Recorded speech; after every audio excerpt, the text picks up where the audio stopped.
Paano mo malalaman kung yung kaibigan mo ay tunay? Sanla mo. Hindi, joke lang. Pag tinotalk shit ka niya ng harapan. Oh, yun. Tingin ko talaga. Real friend. Pag sabi niya sa'yo may tinga ka. Light pa nga lang. Wala, yun eh. mababaw pa yun.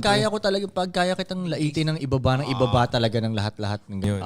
Buong pagkatao. Tinitingnan kitang kaibigan. Yung wala ka nang pake sa sarili mo kung magagalit siya sa'yo, basta masabi mo yung tama para Koy, sa yung lait naman totoo eh.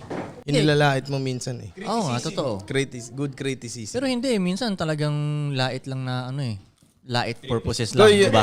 Oo. Yun nga Pag kaya kitang laitin ng matinding lait talaga, Swerte na ka. parang pag narinig ng ibang tao, parang sama naman ni Kuy magsalita. Ibig sabihin, kaibigan talaga kita. No? Kasi Totoo. kung hindi kita nilalait, hindi kita kaibigan, di ba? Hindi tayo close eh. Siyempre, maalaan, baka ma-offend ka, di ba? Pero kung para kunyari, paano ko laitin si Ives? Oh, paano ko laitin kita, Dong? Tipin mo naman yung mga lait na narinig mo sa akin, Dong, di ba?